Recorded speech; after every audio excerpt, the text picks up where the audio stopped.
I will start, I'm going to speak from the heart. So I'm not going to go through any script. I'm going to tell you two things to begin with. One is that in November, I was shocked to read that a politician, while filling up his forms, and they have to declare their assets and their liabilities for the Kashmir elections, declared his daughter put his daughter in the liability column. Today, this morning, as I landed, I got an email from a friend in Washington, D.C., and she wrote to me, bringing to my attention an article that has just been published in the Indian Express last Sunday, which says that because daughters are put at par with sons as far as inheritance goes, it's causing a huge sociological problem in Haryana. And I quote from the article,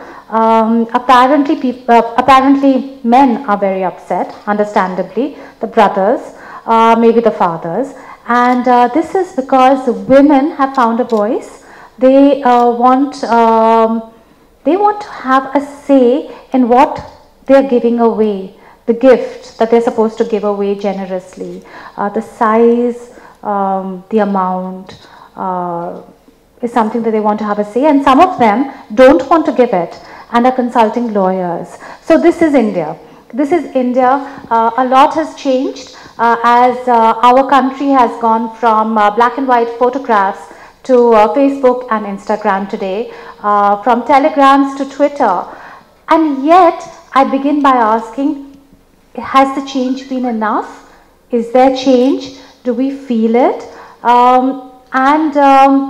I guess each one of us in this room can make a change, and if it's not us, then who? So tying in with the theme, in my book,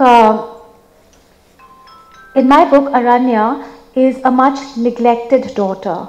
She feels the pinch of discrimination, the treatment between her brother and her.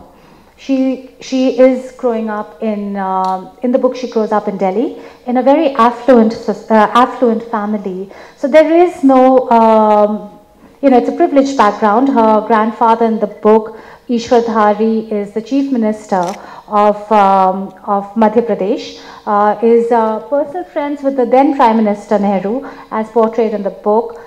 She sees wealth, she sees everything, but she sees it from the fringes of the family. Because what happens is what happens in many families. The shades in India differ. Maybe in my book, Aranya goes through what Aranya is subjected to is a very dark shade of the truth. But there'd be very few people, and may God bless those daughters, who've never felt it. Never felt any discrimination, have been given absolutely equal opportunities, have been encouraged to do what their heart tells them to do, and to aspire for the sun, and in the process maybe grab a few stars. So Aranya obviously is not one of these. Her mother, Kamini, is a very strong woman, has it all, has a pliant husband, has a devoted, almost fawning son, has a father who dotes on her, and a very powerful brother who does everything to support her.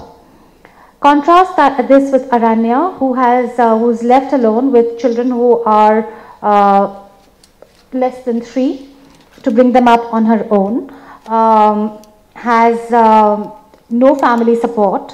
The mother looks the other way. She's obviously a socialite in my book, and has to fend for herself. Life does throw up these challenges, and Aranya did not have it easy. So what she falls back on is her education, is the fact that she can, against all odds, push the frontiers of her life and make a change. And one of the big moments when I was writing my book was when I wrote this one line, which ties in with the theme of our conversation and talk today, which is that when I wrote it, I looked back and I read it and I had tears, because it was a promise to the next generation saying, my story will not be yours. And if that promise each one of us takes back, well, we've started a change. And that's what my book is about. Each one of us has a story to tell. My time had come. You see things, you experience things, and putting it all together, you have a rocking book. And I kind of drew inspiration from that. I have grown up in India, and I have seen patriarchy, and I know it has no bank balance.